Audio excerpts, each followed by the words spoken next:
உங்கள் கருத்துப்படியே நான் வரேன். நீங்கள் ஒரு இந்து, நீங்கள் வணங்குவது கிறிஸ்து, நீங்கள் கிறிஸ்தவர் ஆனால் இந்து. அதெல்லாம் இருக்கட்டும், ஆனால் அந்த கிறிஸ்து இந்துவா? அவர் வெள்ளைக்கார கடவுள் தானே? அவர் வெள்ளைக்கார கடவுள் இல்லை. இயேசு கிறிஸ்து பாலஸ்தீனத்தில் பிறந்தவர். அது ஆசியா கண்டத்தில் இருக்கு. அவர் ஆங்கிலம் பேசவில்லை. அவர் பேசிய மொழி அரமேயம். இயேசு கிறிஸ்து என்பதற்கு இரட்சகர் என்று பெயர். அவர் உலக இரட்சகர் என்று வேதாகமம் சொல்லுவார். அப்போ நீங்க சொல்றபடி பார்த்தா அவர் இந்தியர்களுக்கு மாத்திரம் கடவுள் அல்ல, அவர் உலகத்தின் கடவுள் என்றால் ஏன் இந்தியாவில் அவரை முக்கியப்படுத்துறீங்க? இந்தியாவும் உலகத்துல தானே இருக்கு. இந்தியா இந்துக்களுக்கு மட்டுமே என்று சொன்னால், இந்தியாவை படைத்தது இந்து கடவுள் என்றால் வெளிநாட்டை படைத்தது யார்? இந்து மதம் என்றால் இந்திய மதம் என்று பொருள்.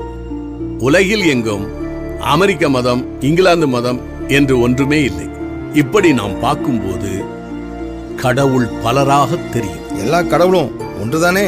இல்லை, எல்லாருக்கும் ஒரே கடவுள்.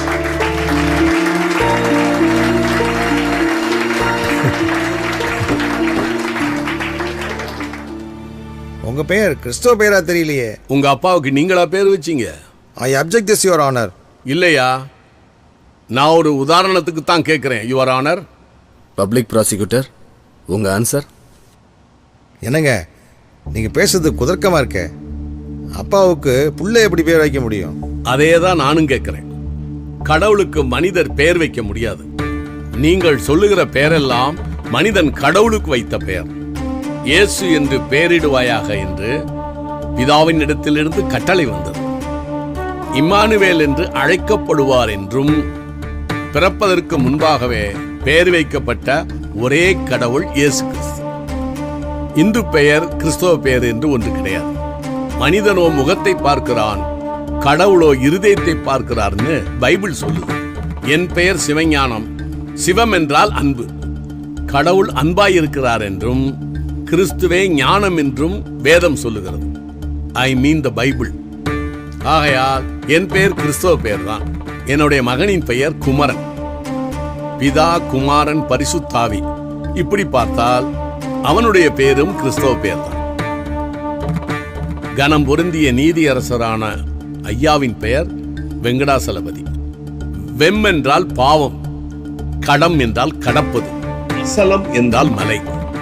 உதாரணம் ஹிமாச்சலம், விருதாச்சலம். பதி என்றால் புருஷர். மலையின் மேல் பாவத்தை கடந்த புருஷன் அர்த்தம். அப்படி பார்த்தால் அதுவும் கிறிஸ்தவ பெயர் தான். உங்களுடைய பெயர் நாராயணன். நார் என்றால் நீர், அயனம் என்றால் படுத்துக் கொண்டிருப்பது. ஆவியானவர் ஜலத்தின் மேல் அசைவாடிக் கொண்டிருந்தார் என்று வேதத்தின் 2வது வசனம் சொல்லுகிறது. நாராயணன் என்றால் பரிசுத்த ஆவி என்றும் அர்த்தம். This is for your kind information. நீங்கள் இப்படி பேசுவது மத பிரச்சாரம் இல்லையா? இது மத பிரச்சாரம் அல்ல. ஏனென்றால் கிறிஸ்தவம் மதம் அல்ல, அது அனுபவம். மதம் மனிதன் கண்டுபிடித்தது. இயேசு கிறிஸ்துவே என்னை பின்பற்றுங்கள் என்று சொன்னாரே தவிர என் மதத்தை பின்பற்றுங்கள் என்று சொல்லவில்லை. ஆன்மீகம் வேறு, மதம் வேறு. மதம் மனிதன் கடவுளை தேடுவது, ஆன்மீகம் என்பது கடவுள் மனிதனை தேடுவது. இதுதான் வித்தியாசம். நான் மதத்தை பற்றி பேசவில்லை, ஆன்மீகத்தை பேசுகிறேன். பானி, வெள்ளம், நீலு, வாட்டர், கங்கை, கூவம் எல்லாமே தண்ணீர் தான். இவை மதங்களின் பெயர்கள். எந்த தண்ணீர் நம்முடைய தாகத்தை தீர்க்கின்றதோ அது ஆன்மீகம்.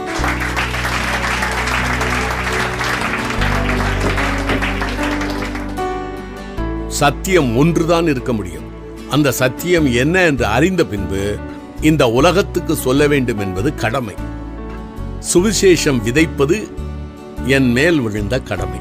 அதை விதைக்காவிட்டால் எனக்கு ஐயோ என்று என்னுடைய வேதம் சொல்லுகிறது. இந்த உலகத்தில் நமக்காக பிறந்து, நமக்காக வாழ்ந்து, நமக்காக உபதேசம் செய்து, சிலுவையிலே அறையப்பட்டு மரித்து 3ஆம் நாள் உயிர்த்தெழுந்து செல்லும் போது பயப்படாதிருங்கள், சதா காலங்களிலும் நான் உங்களோடு கூடவே இருக்கிறேன் என்று சொன்னவர் இயேசு கிறிஸ்து. எஸ்கியூஸ் மீ சார், இயேசு கிறிஸ்து மட்டுமல்ல, முருகப்பெருமானும் சொல்லியிருக்கார், யாம் இருக்க பயமேன். You are right sir. ஆனா ஒரு சின்ன வித்தியாசமும் இருக்கு. யாம் இருக்க பயமேன் என்று சொன்ன முருகப்பெருமான் கையில் வேல் இருக்கிறது.